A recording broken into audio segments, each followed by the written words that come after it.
राजकारण मला नवखं नाही आहे. राजकारण आणि समाजकारण मी लहानपणापासूनच घरात पाहत आलेली आहे आणि त्यामुळे इलेक्शन्सचं हे सगळी रणधुमाळी असेल किंवा इलेक्शन्स गेल्या लोकांचे काय प्रश्न आहेत ते कसे सोडवले पाहिजेत.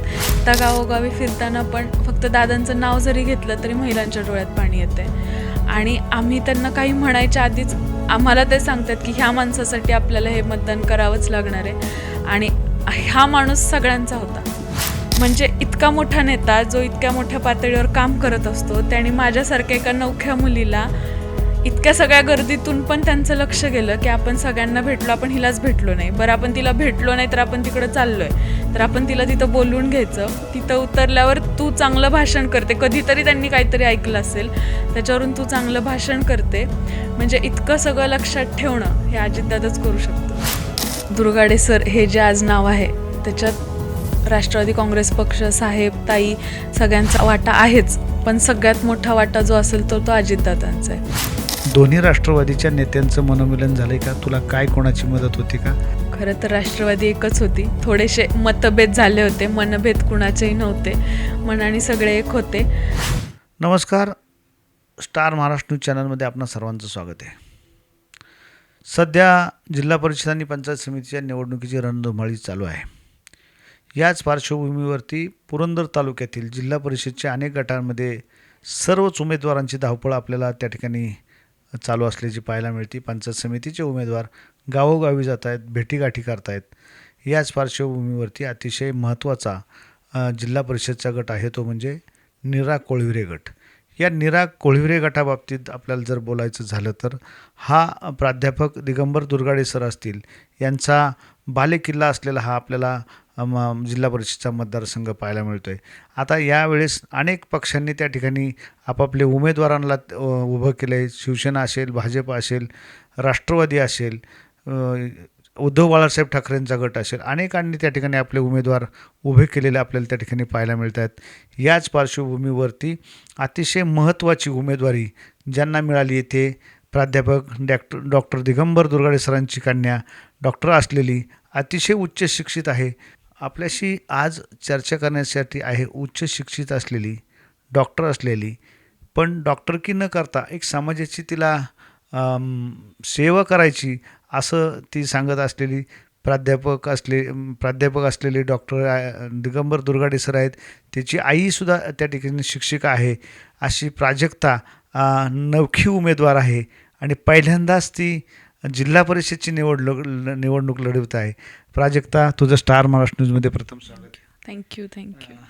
माझा तुला प्रश्न असेल पहिला, तू अतिशय नवखी आहेस, पहिल्यांदाच जिल्हा परिषद निवडणूक लढती आहे, मात्र तुझ्यासाठी ही पहिली निवडणूक असली तरी तुला दादांची साथ होती.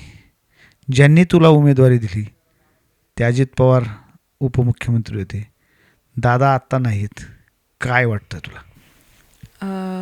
खरं तर मी स्वतःसाठी निवडणूक लढवणं ह्याच्या बाबतीत मी नवखी आहे, पण राजकारण मला नवखं नाही आहे. राजकारण आणि समाजकारण मी लहानपणापासूनच घरात पाहत आलेली आहे आणि त्यामुळे इलेक्शन्सचं हे सगळी रणधुमाळी असेल किंवा इलेक्शन्स गेल्या लोकांचे काय प्रश्न आहेत ते कसे सोडवले पाहिजेत हे सगळं मला थोडं बऱ्यापैकी घरात तो पप्पांचा वारसा असल्यामुळे तो थोडंफार माहिती आहे. आणि मी निवडणुकीला येण्याचं किंवा दादांचं म्हणाल तर माझी ही एंट्री किंवा माझं ही जी इलेक्शन आहे हे सगळं दादांच्यामुळे आहे. कारण मला अजिबात डोक्यात नव्हतं की मी राजकारणात येईन किंवा मी स्वतःहून राजकारणात येऊन मी कुठलं तरी निवडणूक लढवीन किंवा मी कुठल्या तरी पदासाठी पक्षाकडे मागणी करीन किंवा मी ह्याच्यात सक्रिय होईन. मी राजकारणाबाहेर पप्पांना साथ देणं आणि त्याच्यात मला आनंद वाटत होता, पण ही दादांची खूप इच्छा होती की मी ही निवडणूक लढवलीच पाहिजे आणि दादांचा खूप आग्रह होता आणि त्या आग्रहाखातर मी आज ही निवडणूक लढवते आहे. पण ज्यांचा आग्रह होता, ज्यांना मला हे सगळं करून दाखवायचं होतं तेच आज नाही आहेत आपल्या सगळ्यांच्यामध्ये. ही एक खूप मोठी खंत आहे, न भरून येणारी खंत आहे. दादांचं निधनाची बातमी कळाली, काय तुला वाटलं त्यावेळेस? म्हणजे ही निवडणूकच लढवून दाखवायची आणि दादांचं जे दादांसाठी आत्ता जे गरजेचं होतं की ही पुणे जिल्हा परिषद जी आहे ती आपल्याला दादांच्या ताब्यात द्यायची आहे. आणि त्याच्यासाठी माझा एक हा खारीचा वाटा होता की मला ही निवडणूक काही करून जिंकून आपल्याला दादांसाठी माझं एक सीट द्यायचं आहे. आणि त्याच्याच प्रचाराच्या निमित्तानं सकाळी लवकर आम्ही पवारवाडीत प्रचार करत होतो. वडाच्या वाडीचा प्रचार केला, पवारवाडीत प्रचार करत होतो. 3-4च घरं राहिली होती आणि मुलं माझ्याकडे येऊन म्हणाली की आपल्याला लवकर उरकावं लागेल आणि आपल्याला लगेच घरी जायचं आहे. आणि तिथे एका घरात टी व्ही चालू होता, तर त्याच्यावर ते बातम्यांमध्ये येत होतं की अजितदादा गंभीर जखमी, काहीतरी ॲक्सिडेंट झाला इतकंच माहीत होतं. पण इतकं काय झालं असेल ह्याची कल्पना पण केली नव्हती. शेवटची 2 घरं राहिली होती, तर एका मुलाने मला येऊन सांगितलं आता बास करायचं आपल्याला, असं असं झालेलं आहे. म्हणजे तिथंच काहीच सुचत नव्हतं आम्हाला. आम्ही त्या घरात म्हणजे त्यांना आम्हाला सांगता पण येत नव्हतं की आम्ही घड्याळाकडून आलो आहे किंवा आम्हाला 7 तारखेला मतदान आहे आणि आम्हाला मतदान करा हेही बोलायला आम्हाला सुचत नव्हतं. त्यांना आम्ही फक्त नमस्कार केला आणि लगेच घराकडे आलो. मी घराकडे आले तर इथं इतके कार्यकर्ते जमलेले होते आणि सगळ्यांच्या डोळ्यात अश्रू होते. सगळे इतके धायमुकलून रडत होते की म्हणजे गाडीतून उतरल्यावर मी काय करायचं हेच मला कळत नव्हतं. म्हणजे मला खूप रडू येत होतं, मला खूप वाईट वाटत होतं, पण ह्या सगळ्यांकडे बघून आता मी काय रोल प्ले करायला पाहिजे हेच कळत नव्हतं. आणि ही म्हणजे दादांचं जाणं ही अशी गोष्ट आहे ना की म्हणजे आमच्या सगळ्या घरासाठीच सगळ्यात मोठा जो नियतीचा सगळ्यात क्रूर जो खेळ असेल ना तो हा असेल की दादांचं असं अकाली जाणं. सायकल स्पर्धा झाली सासवडला, तुझी भेट झाली दादांशी, काय दादा बोलले तुला? त्या दिवशी आमचा फॉर्मची छाननी होती. अर्जांच्या छाननीसाठी आम्ही तिकडे गेलो होतो आणि मुळात आम्हाला माहीत नव्हतं की दादा तिथं येणार आहेत, पक्ष कार्यालयात येणार आहेत किंवा काय. छाननी झाली, आम्ही घरी यायला निघालो आणि ते सायकल स्पर्धेमुळं रोड्स बंद होते. तर आम्ही आतल्या रस्त्याने जेजुरीत आलो. जेजुरीत पोचलो, तिथं मला पप्पांचा फोन आला की तू कुठे आहे आणि दादा तुला विचारतायत. म्हणजे मला खूप आश्चर्य वाटलं की तिथं सगळे उमेदवार उपस्थित होते, दादा सगळ्यांशी भेटले. खरं तर म्हणजे कोणाच्या डोक्यात येण्याची काही गरज पण नव्हती की आपल्याला ही भेटली नाही आहे किंवा आपण हिची गाठभेट घेतली नाही आहे. सगळी तिथली मीटिंग झाल्यावर दादांनी पप्पांना विचारलं की मला सगळे उमेदवार भेटले पण प्राजक्ता मला भेटली नाही आहे, तर ती कुठे, ती इथं का नाही आली? तर पप्पांचा फोन आला मला की तू कुठे आहे, दादा तुला विचारतायत. पण मला माहितीच नव्हतं की दादा तिथं येणार आहेत, त्यामुळे मी तिथं नव्हते आणि ते रस्ते बंद असल्यामुळे परत तिथं जाणं शक्य पण नव्हतं. फोन ठेवून दिला मी की म्हणलं मी आता जेजुरीत आहे. दादांनी परत पप्पांना फोन करायला सांगितला की तिला फोन कर, मी बारामतीलाच चाललो आहे, तिला सांग जेजुरीत थांब, मला तिची गाठ घ्यायची आहे, त्याच्याशिवाय मी पुढे नाही जाणार म्हणून. आणि 10व्या मिनिटाला दादा जेजुरीत होते. जेजुरीत आम्ही थांबलो. तिथं 2-3 जणांना फोन केले, कार्यकर्ते जमा झाले होते. गाडीतून खाली दादा उतरले, मी नमस्कार केला. काय बेटा कशी आहे विचारलं मला आणि माझी आधीची कुठली तरी क्लिप त्यांना कुणीतरी ऐकवली कदाचित. तर गाडीतून उतरलं त्यांचं वाक्य होतं की तू भाषण खूप छान करते हे मला कळालं आणि बापावर गेली आहे का. म्हणजे त्यांना पप्पांचं पण हे होतं. आणि पप्पांनी कधीतरी 97-98 साली एक पिंपऱ्याच्या व्याख्यानात उदाहरण दिलं होतं की पाण्याचा थेंब जर गरम तव्यावर पडला तर ते करपून जातं आणि तोच थेंब जर शिंपल्यात पडला तर त्याचा मोती होतं. हे दादांच्या समोर 97-98 साली व्याख्यान केलेलं होतं. तर दादांनी मला त्या दिवशी ते आठवण करून दिली की तू छान भाषण करते, पप्पावर गेली का आणि पप्पांसारखं तू पण हे उदाहरण देतेस का. आणि एकदम हातवारे करून मला विचारलं की ते मोती, पाणी, शिंपला हे उदाहरण पण तू लोकांना देते का. म्हणजे इतका मोठा नेता जो इतक्या मोठ्या पातळीवर काम करत असतो, त्याने माझ्यासारख्या एका नवख्या मुलीला इतक्या सगळ्या गर्दीतून पण त्यांचं लक्ष गेलं की आपण सगळ्यांना भेटलो, आपण हिलाच भेटलो नाही. बरं आपण तिला भेटलो नाही तर आपण तिकडं चाललो आहे, तर आपण तिला तिथं बोलवून घ्यायचं. तिथं उतरल्यावर तू चांगलं भाषण करते, कधीतरी त्यांनी काहीतरी ऐकलं असेल त्याच्यावरून तू चांगलं भाषण करते. म्हणजे इतकं सगळं लक्षात ठेवणं हे अजितदादाच करू शकतात, बाकी कोण इतकं नाही करू शकत. अशी काही आठवण आहे का की तू लहान होतीस, दादा घरी आलेत, अशी काही एखादी आठवण आहे का तुझी? म्हणजे एक 10-15 वर्षापूर्वीची गोष्ट असेल. दादा एकदाच घरी आले होते. सोमेश्वर कारखान्याची इलेक्शन होती, त्याच्या सांगता सभेला दादा निघाले होते. तेव्हा जाता जाता अचानक म्हणजे इथं आल्यावर, कामठवाडीच्या इथं आल्यावर दादांनी पप्पांना सांगितलं की घरी जायचं आहे, असा विषय झाला तो. आणि अचानक दादा आले आणि आम्ही घरात बसलो होतो. म्हणजे मी तर लिटरली गोधडी टाकली होती झोपायला घरात आणि आई कैरी किसत होती आणि गेटमध्ये दादा उभे होते. मग त्यावेळेस आम्हाला काही कळत नव्हतं काय करायचं काय नाही, म्हणजे दादा समोर येणं हेच अपेक्षितच नव्हतं. आणि आमच्या इकडे एक आंब्याचं झाड आहे मागं, ते खूप छोटं होतं, त्याला 2च कैऱ्या लागल्या होत्या. दादा त्यावेळेसवरून पप्पांना ओरडले होते की अरे एवढ्या छोट्या झाडाला कधी फळं धरायची असतात का, ते वाढत नाही, तू इतक्या छोट्या झाडाला फळं का धरली. असं दादांनी तेव्हा सांगून निघताना माईची माझी चांगली चौकशी केली. घराकडं बघून त्यांनी आश्चर्याने प्रश्नही विचारला होता की या घरात राहतो कोण. म्हणजे त्यांना वाटत होतं की इथं आमचं जुनं घर असेल आणि आम्ही कुठंतरी वेगळीकडे राहत असू म्हणून. पण ही एकदाच भेट झाली होती, ती घरी आले होते दादा. अगदी अनेक वेळा सरांना त्या ठिकाणी चेअरमन केलं, अनेक पदावरती सरांना संधी दिली. काय वाटायचं तुला टी व्हीमध्ये सरांना पाहिलं, दादांना पाहिलं तर काय वाटायचं? म्हणजे दुर्गाडे सर हे जे आज नाव आहे त्याच्यात राष्ट्रवादी काँग्रेस पक्ष, साहेब, ताई सगळ्यांचा वाटा आहेच, पण सगळ्यात मोठा वाटा जो असेल तो अजितदादांचा आहे. म्हणजे आम्हाला दुर्गाडे सरांची मुलगी म्हणणं आणि कोणी आपल्याला ओळखतंय किंवा कोणालाही आम्ही दुर्गाडे हे आडनाव जरी आज सांगितलं तरी बाबा हे दिगंबर दुर्गाड्यांचे कोणीतरी आहेत, हे जे काय आम्ही अभिमानाने दुर्गाडे म्हणून आज सांगतो ते सगळं फक्त अजितदादांमुळे. आणि दादांचा पप्पांना फोन जरी आला तरी इतकं छान वाटायचं की इतक्या मोठ्या माणसाचा आपल्या घरात कोणाला तरी फोन येतोय. म्हणजे आम्ही सगळे शांततेत असायचो की घरात चुकून दादांचा फोन जरी आला आणि आम्ही जेवत जरी असलो किंवा घरात काही काम जरी चालू असलं ना, आम्ही भांड्यांचा पण आवाज होऊन द्यायचो नाही.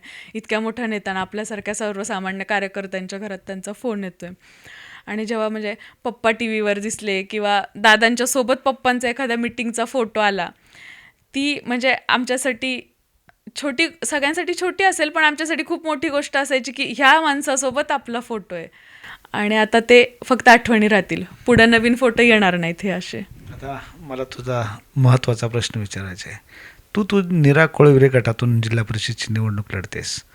काय विजन घेऊन तू या जिल्हा परिषदच्या मतदारांपर्यंत पोहोचतेस? मी नेहमीच म्हणजे घरात रोज आमच्या सकाळी माणसं असतात, कोणाचे काय प्रश्न आहेत, शेतीचा असेल, कर्ज असेल, कुठली प्रकरणं होत नाही आहेत त्यांची किंवा गव्हर्नमेंटच्या ज्या स्कीम्स आहेत आपल्या सगळ्या, समजा कोणाची लाडकी बहिणीचे हे नाही होते, KYC नाही होते, वयोश्री योजना असेल, श्रावण बाळ योजना असेल, ह्या सगळ्या योजना कोणाचं प्रॉब्लेम्स येत आहेत, मग ते कसे सॉल्व्ह केले पाहिजेत किंवा शेतीपंपाचं आपलं वीज बिलाचं वेळापत्रक असेल किंवा इवन ऊसाचं काही प्रश्न असतील त्यांचे, त्याची प्रकरणं जी असतील, ह्या सगळ्याचं म्हणजे रोज मी घरात बघत असते की हे सगळे प्रश्न आहेत लोकांना. आपण खूप छान जीवन जगतोय, आपल्याला खूप हे आहे, पण सर्वसामान्य माणूस अजूनही खूप हालाकीत जगत असतो. म्हणजे त्यांच्या काही घरं अशी आहेत की जिथं अजूनही नळाचं पाणी नाही जाते, त्यांना वाहून पाणी आणावं लागतंय, अशी काही घरं आहेत. आणि मेन म्हणजे हेल्थ सेक्टर. आता माझं बाय प्रोफेशन मी डेंटिस्ट आहे, तर हेल्थ सेक्टरमध्ये कसं होतं आपल्याकडे दवाखाने आहेत, पण जे आपण म्हणतो ना एक रिलीफ असतो की काही झालं तर आपल्याला जावं कुठं लागतं, पुण्याला. आणि पुण्याला नेलं म्हणलं कीच इकडं धडकी भरणारं असतं की पुण्यात नेलं म्हणजे काहीतरी मेजर झालेलं असेल, इतक्या मोठ्या दवाखान्यात न्यावं लागलं असेल. तेच म्हणजे माणसाची जे एक मानसिकता ठेवायची असते ना, तीच निम्मी गळून जाते की इतक्या मोठ्या शहरात आपल्याला दवाखान्यात न्यायचं आहे किंवा कुटुंबियांची पण असेल.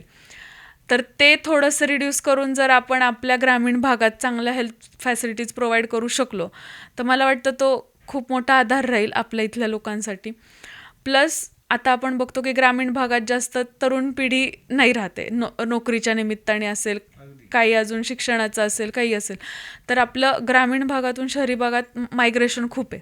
रुरल टू अर्बन मायग्रेशन आपलं खूप आहे, पण रिव्हर्स मायग्रेशन नाही होते. त्याच्यामुळे आपली जॉईंट फॅमिली सिस्टीम बिघडली, म्हणजे सोशल स्ट्रक्चर जे होतं तेच सगळं बिघडलं आहे. मुलांना डे केअरमध्ये ठेवावं लागतं आहे, आजी आजोबांसोबत राहत नाही आहेत.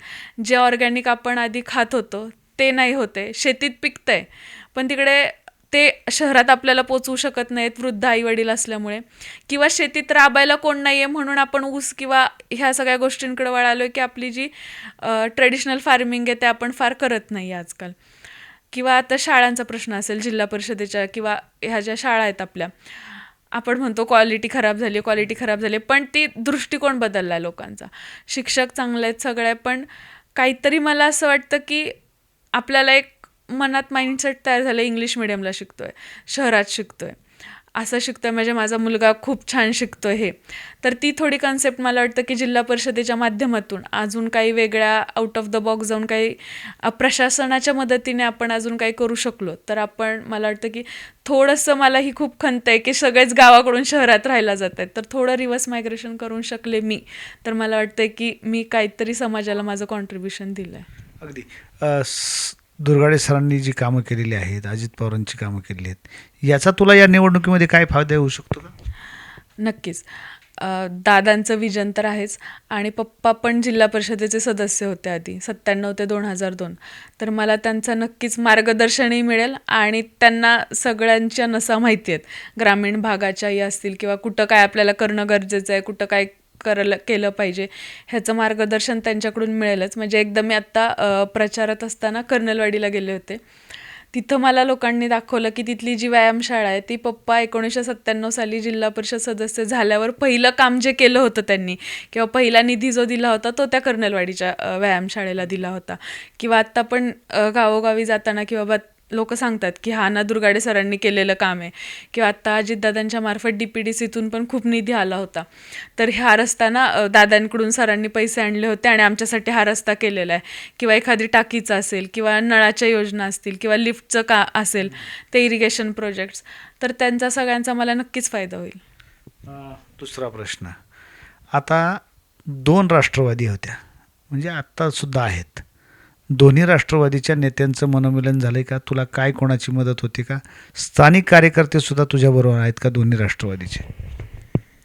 खरं तर राष्ट्रवादी एकच होती. थोडेसे मतभेद झाले होते, मनभेद कुणाचेही नव्हते, मनाने सगळे एक होते.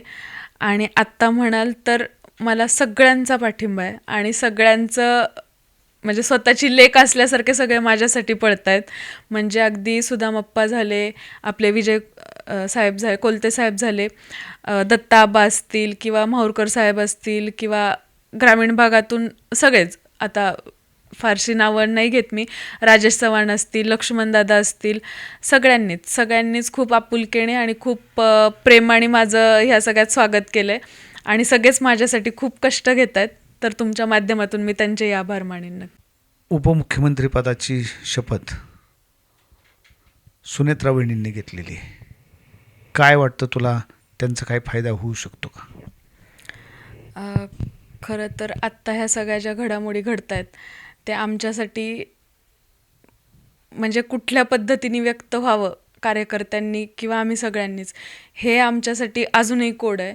म्हणजे दादा गेल्याचं इतकं दुःख आहे की त्याच्यातून आम्ही बाहेर पडू शकत नाही आहे. आणि वहिनींनी आज उपमुख्यमंत्रीपदाची शपथ घेतली, त्याचा आनंदही आहे, पण तो कसा व्यक्त करायचा हे आम्हाला कोणालाच समजत नाही आहे. म्हणजे आत्ता गावोगावी फिरताना पण फक्त दादांचं नाव जरी घेतलं तरी महिलांच्या डोळ्यात पाणी येते. आणि आम्ही त्यांना काही म्हणायच्या आधीच आम्हाला ते सांगतात की ह्या माणसासाठी आपल्याला हे मतदान करावंच लागणार आहे आणि हा माणूस सगळ्यांचा होता. आणि म्हणजे त्यांचे अश्रू बघून आम्हाला पुढं त्यांना काही बोलायचं हे आम्हाला कळत नाही आहे. आणि नक्कीच सुनेत्रा वहिनींनी आज जी शपथ घेतलेली आहे त्याचं स्वागतच आहे. म्हणजे दादांचा शेवटी तो एक AI व्हिडिओ आला होता दादा गेल्यानंतरचा, त्याच्यात पण दादांचं ते होतं, बेट्यांनो आता रडत बसू नका, आता कामाला लागायचं आहे, मी कामाचा माणूस आहे. तर हे दादांचंच स्वप्न आहे किंवा त्यांची ती एक लाईन ऑफ ॲक्शन होती की कुठल्याही गोष्टीवर रडत बसायचं नाही, कायम लढलंच पाहिजे.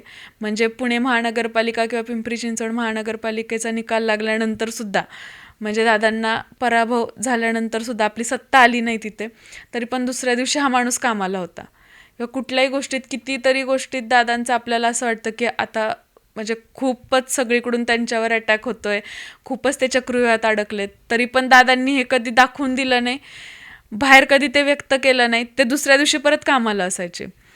त्यामुळं वहिनींसाठी पण खरं नक्कीच हे सोपं नसणार आहे की आज जाऊन उपमुख्यमंत्रीपदाची तिथं लगेच शपथ घेणं, पण दादांसाठीच आणि दादाचा जो वादा होता तो वादा पूर्ण करण्यासाठी आज त्यांनी हे पाऊल उचललेलं आहे आणि त्याचं आम्ही स्वागत करतो आणि नक्कीच त्यांचा आमच्या सगळ्यांना नक्कीच फायदा होईल.